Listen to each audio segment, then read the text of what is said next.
अस्सलाम वालेकुम students, hope you all are doing well. Welcome to my channel up to date. आज की इस वीडियो में हम डिस्कस करने जा रहे हैं first tense, present indefinite tense. तो सबसे पहले इसके जो उर्दू फिक्रात होते हैं प्रेजेंट इंडेफिनिट टेंस के, उनके एंड पे क्या आता है? ता है, ती है, ते हैं। जैसे वो खाना खाते हैं, वो स्कूल जाती है, वो मार्केट से आता है। उसके बाद हमारे पास इसका आ जाता है सेंटेंस स्ट्रक्चर। तो अगर वैसे हम आम देखें तो हमें पता है कि एक सेंटेंस में सबसे पहले सब्जेक्ट होता है, देन हमारे पास कोई फॉर्म ऑफ वर्ब लगती है और लास्ट पे हमारे पास क्या आता है? ऑब्जेक्ट। लेकिन जो प्रेजेंट इनडेफिनिट टेंस का सेंटेंस स्ट्रक्चर होगा उसमें हमारे पास सबसे पहले सब्जेक्ट आएगा, then first form of verb आएगी और फर्स्ट फॉर्म ऑफ वर्ब के साथ एस या ई एस का इजाफा होगा और लास्ट पे क्या होगा? ऑब्जेक्ट। तो अब हमने देखना ये है कि एस या ई एस किसके साथ आएगा? ही, शी, इट के साथ एस या ई एस का इजाफा होगा अगर सब्जेक्ट ही, शी, इट या फिर कोई भी सिंगल नेम है तो। लेकिन जितने भी प्लूरल सब्जेक्ट्स हैं जैसा कि वी, दे या फिर आई और यू के साथ क्या आएगा? हमेशा फर्स्ट फॉर्म ऑफ वर्ब आएगी। फर्स्ट फॉर्म ऑफ वर्ब के साथ एस या ई एस का इजाफा नहीं होगा। अब हम इसकी कुछ एग्जाम्पल्स देखते हैं। जैसा कि वो सेब खाता है तो उर्दू फिक्रे के एंड पे क्या आ गया? ता है।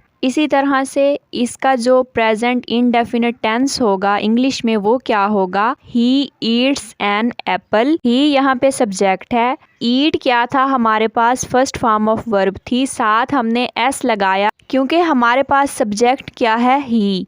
इसी तरह से एन एप्पल क्या है? ये हमारे पास ऑब्जेक्ट है। देन सेकंड सेंटेंस है आई गो टू स्कूल, मैं स्कूल जाता हूँ। उर्दू सेंटेंस के एंड पे क्या आ गया? ता हूँ। आई सब्जेक्ट हो गया। आई, वी, दे, यू के साथ हमारे पास एस या ई एस का इजाफा नहीं होता फर्स्ट फॉर्म के साथ, तो जस्ट हमारे पास फर्स्ट फॉर्म आ गई go and then to school हमारे पास क्या आ गया? ऑब्जेक्ट। सेम यही sentence she goes to school, यहाँ पे ई एस का इजाफा हुआ है फर्स्ट फॉर्म के साथ क्योंकि सब्जेक्ट हमारे पास क्या है? सिंगल है, शी है। और देन लास्ट पे हमारे पास है दे प्ले फुटबॉल, वो फुटबॉल खेलते हैं। ते हैं हमारे पास क्या आ गया? उर्दू फिक्रे का एंड। और दे हमारे पास आ गया सब्जेक्ट। फर्स्ट फॉर्म के साथ हमने एस या ई एस का इजाफा नहीं किया क्योंकि सब्जेक्ट हमारे पास प्लूरल है और फुटबॉल हमारे पास ऑब्जेक्ट है। तो ये प्रेजेंट इनडेफिनिट टेंस के सिंपल सेंटेंसेस की कुछ एग्जांपल्स थी। नेक्स्ट हमारे पास आ जाते हैं प्रेजेंट इनडेफिनिट टेंस के नेगेटिव सेंटेंसेस, वो सेंटेंस जिनमें नहीं आता हो या फिर नॉट आता हो। तो इसमें क्या होता है? सबसे पहले इसका सेंटेंस स्ट्रक्चर है सब्जेक्ट, उसके साथ हमारे पास आता है do not, does not, then हमारे पास आती है फर्स्ट फॉर्म ऑफ वर्ब और लास्ट पे होता है ऑब्जेक्ट। तो नेगेटिव सेंटेंसेस का दूसरा पॉइंट हमने जो याद रखना है वो क्या है? एस या ई एस का इजाफा फर्स्ट फॉर्म ऑफ वर्ब के साथ नहीं होगा। ही, शी, इट और एनी सिंगल नेम के साथ क्या आएगा?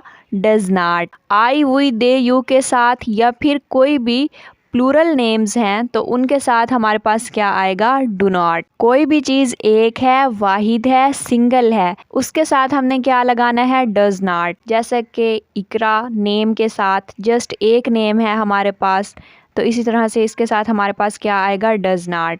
और अगर कोई भी प्लूरल चीज़ है, जमा के तौर पर हम किसी चीज़ को डिफ़ाइन कर रहे हैं तो हमारे पास वहाँ पे क्या लगेगा? Do not. अब हम नेगेटिव सेंटेंसेस की कुछ एग्जांपल्स देख लेते हैं। जैसा कि he does not go to school, वो स्कूल नहीं जाता है। तो ही, शी, इट या फिर सिंगल नेम के साथ क्या आता है? डज नॉट, तो वो हमने लगा दिया। और नॉट हमने किस लिए लगाया? क्योंकि सेंटेंस हमारे पास मनफी है, नेगेटिव है। देन हमारे पास दूसरी एग्जांपल है I do not eat an apple, तो subject I, we, they, you हो तो उनके साथ क्या लगता है? Do not. इसी तरह से थर्ड एग्जांपल में भी डू नॉट आ गया क्योंकि सब्जेक्ट यहाँ पे है दे। बाकी हर सेंटेंस में first form of verb I और ऑब्जेक्ट लास्ट पे आ गया। अब आ जाते हैं प्रेजेंट इनडेफिनिट टेंस के इंटेरोगेटिव सेंटेंसेस मीन सवालिया जुमले, वो जुमले जिनमें कोई सवाल पूछा जाए। तो उनके रूल्स क्या हैं? सबसे पहले डू या डज आएगा, देन हमारे पास सब्जेक्ट आएगा, उसके बाद हम फर्स्ट फॉर्म लगाएंगे और लास्ट पे क्या लगाएंगे? ऑब्जेक्ट। सवालिया जुमलों में बी एस या ई एस का इजाफा नहीं होगा फर्स्ट फॉर्म के साथ। थर्ड पॉइंट हमारे पास क्या है? डज किसके लिए यूज होगा? सिंगल नेम के लिए। और डू किसके लिए यूज होगा?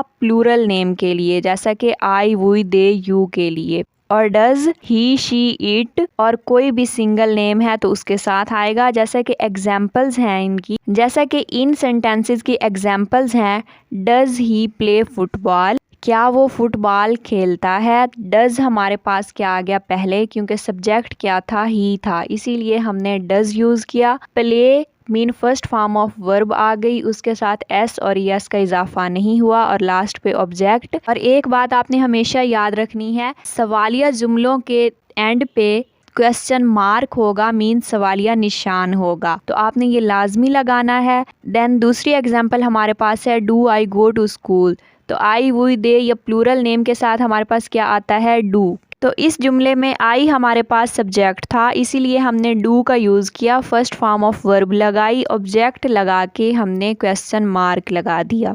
लास्ट पे हम देखेंगे प्रेजेंट इनडेफिनिट टेंस के डबल इंटेरोगेटिव सेंटेंसेस। अब डबल इंटेरोगेटिव का क्या मतलब है?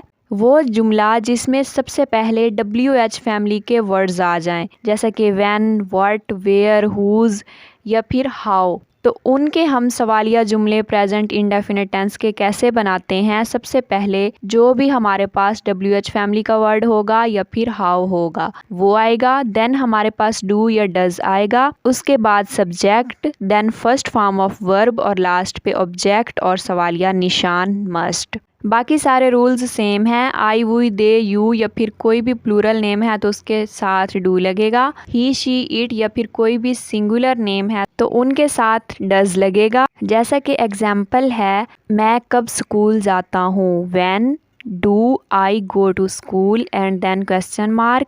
वो सेब कैसे खाती है, तो सबसे पहले हाउ आ गया, कैसे, देन हमने लगाया डज क्योंकि सब्जेक्ट शी है, eat first form of verb और एन एप्पल ऑब्जेक्ट और लास्ट पे question mark. So present indefinite tense के तीनों sentences simple, negative, interrogative complete हो गए, तो प्रेजेंट इंडेफिनिट टेंस एंड होता है। नेक्स्ट इंशाल्लाह प्रेजेंट कंटिन्यूअस टेंस जो कि सेकंड टेंस है, उसकी वीडियो भी आपको बहुत जल्द मिल जाएगी। किसी बात की समझ नहीं आई तो आप कमेंट बॉक्स में पूछ सकते हैं। अपना बहुत सारा ख्याल रखिएगा, अच्छा रिस्पॉन्स दें। नेक्स्ट वीडियो तक के लिए अल्लाह हाफिज़।